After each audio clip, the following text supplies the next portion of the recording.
Israel, Palestine, faith and conflict. History, ancient roots. This land has been contested for thousands of years. In the Hebrew Bible, it is the promised land given to the Jewish people. In Islam, it is Al-Quds, Jerusalem, the place of the prophet's night journey and a holy sanctuary. For Jews and Muslims alike, it is sacred ground. 1948. Birth of Israel, displacement of Palestinians. In 1948, after the horrors of the Holocaust, the modern state of Israel was declared. For Jews, it was the fulfillment of a biblical promise, a return from exile. For Palestinians, mostly Muslim but also Christian, it was the Nakba, the catastrophe, as 700,000 were displaced. The land became divided not just by borders, but by faith, memory, and trauma. 1964, the PLO and violence. In 1964, the Palestine Liberation Organization, PLO, was formed. Its early years were marked by terrorism and armed struggle against Israel, often framed as resistance to occupation. But even then, the conflict carried echoes of ancient divisions: Jew and Muslim, Isaac and Ishmael, two peoples claiming the same inheritance. 1993, Oslo and peace hopes. In 1993, hope briefly shone. The Oslo Accords saw the PLO and Israel recognize each other. For a moment, Jews and Muslims stood on the White House lawn, shaking hands with talk of a two-state solution. But mistrust, settlements, and broken promises soon closed the window.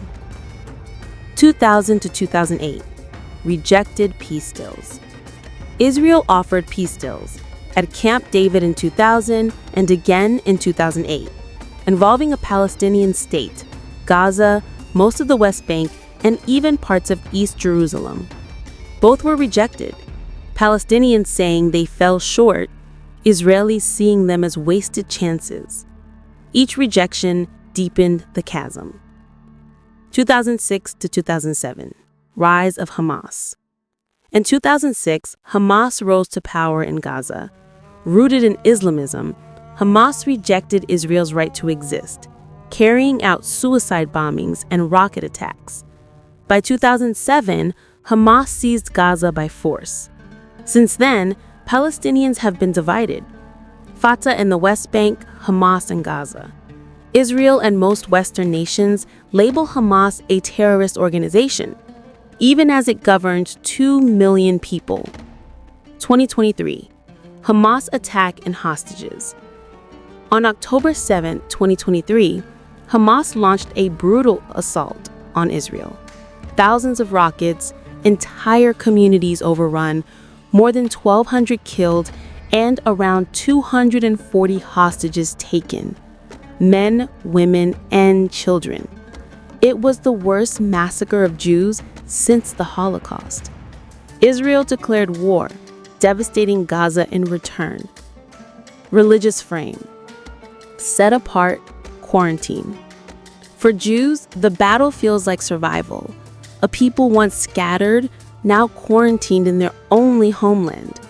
For Palestinians, especially Muslims, it feels like exile, fenced in, set apart from their own promised dignity and nationhood. Both sides see themselves as the ones in quarantine, trapped by history, by faith, by fear. So today, Palestine remains divided, Israel remains embattled, and the land remains sacred, claimed by Jews with biblical memory and by Muslims with holy devotion. From the PLO's early terrorism to Hamas's attacks to Israel's rejected peace deals, this is not just a political conflict. It is a battle of history, faith, and survival. And the dream of peace still feels far away. Is recognizing Palestine as a nation ever going to bring peace to a country that has been at war for centuries?